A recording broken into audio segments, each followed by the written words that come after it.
200 subs. That is awesome. Thank you so much for everyone that hit the old sub bucking, as Tustin likes to say. Um, right now I'm messing with this carburetor, trying to find the sweetness on the quick fuel. I'm taking 70s out of the mains, and I'm going to put 72s in. You know, the more subs we get, I would think you guys might be a little bit interested in the origin stories. So I really didn't get into cars until my later teenage years. Richard, the oldest of the FOMO bros, has been in cars his whole life, ever since he's a little kid.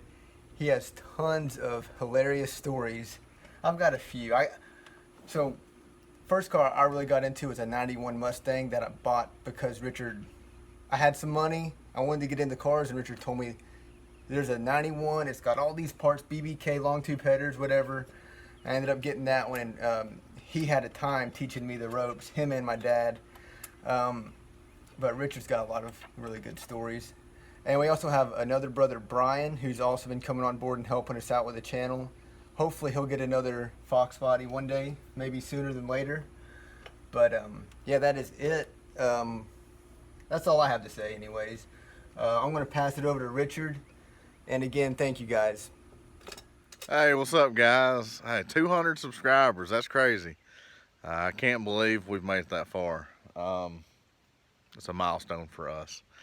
I really appreciate Ray letting me jump on board his channel, and I've really enjoyed it. It's been a good thing for us to do. You know, we live in separate states, so this is kind of like how we work together, and it's kind of a project of ours we enjoy. So thank y'all, everyone who subscribed and who comments and who's watched the channel. We really appreciate it. Like Ray, just give you a little background on me. I'm a second generation car guy and a first generation racer, or test and tuner.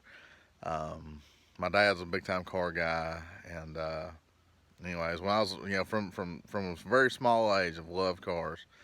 And anyways, I tell you, when I was 11 years old, I found a car at a car show, real reasonably priced, and I thought I was going to die if I didn't get it. So when I was 11 years old, I started cutting grass. And by the time I was 13, I bought my first car. And let me show y'all a picture of that. Where'd you go? All right, here we go. Here's my first car. So 79 Trans Am. A friend of mine I went to school with had recorded Smokey and the Bandit off TV, recorded on VHS. And man, I fell in love with that movie. At one point in my life, I think I had that movie memorized. So my 7th grade math teacher had that car, and I bought it. So anyway, so I love that car. I still love Trans Ams. I still love that movie. I actually still have that VHS. So it's really cool because it was filmed in the early 90s, so there's a lot of really cool advertisements on there. Some of them like you know, early 90s Ranger commercials, which is kind of cool. When I was 13, I'd already owned that car, but like this guy went ripping past me in a 86 5-liter coupe, and it sounded so good, and that car was so quick. I was just like, I gotta get one of those. I was still working on the Trans Am, working on it. It had some problems, had some issues, and I kind of got tired of spending money on it. So the thought entered my mind, well, let's start looking at Mustangs. Let's see if I can sell the Trans Am for enough to get me a Mustang. So I was, at this point, I was about 15 years old, and Georgia State Patrol started selling off these guys right here.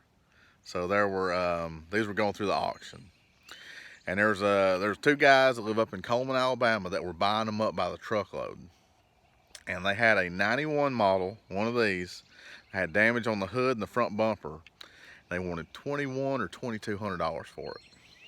I was like, man, I've got to get that.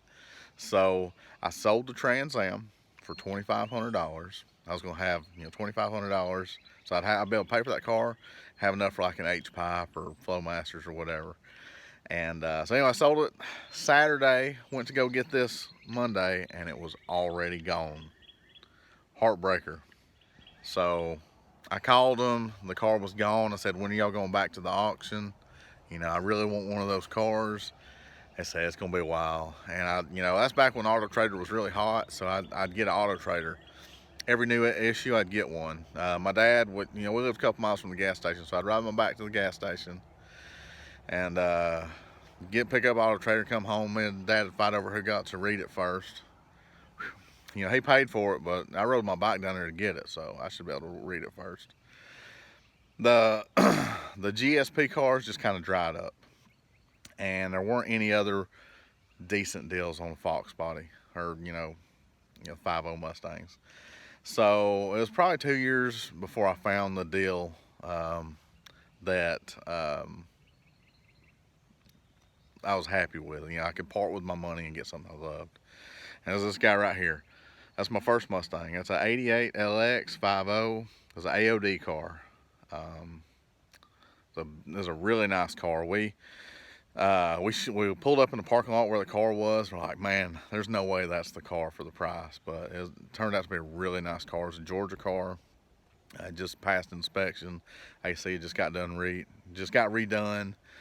It came with a Kenwood CD player and a set of Flowmasters. I was on cloud 9.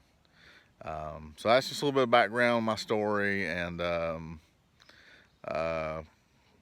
of where it all started. In another episode or another clip, I'll tell y'all about starting to modify my first Mustang and my good friend Tally. He's the one. He's the reason for a lot of this, and I'll explain that in another episode. But thank y'all for subscribing. Thank y'all for watching. We really enjoy this. I'm really glad that Brian is helping us out with the channel too. He's on the hunt for another Fox, so I really hope he gets one soon. But y'all, thank y'all for watching. Thanks for commenting. Just for fun. If you feel like it, in the comments, post what your first car was and what your first Mustang was. And we'll see y'all later. Take care.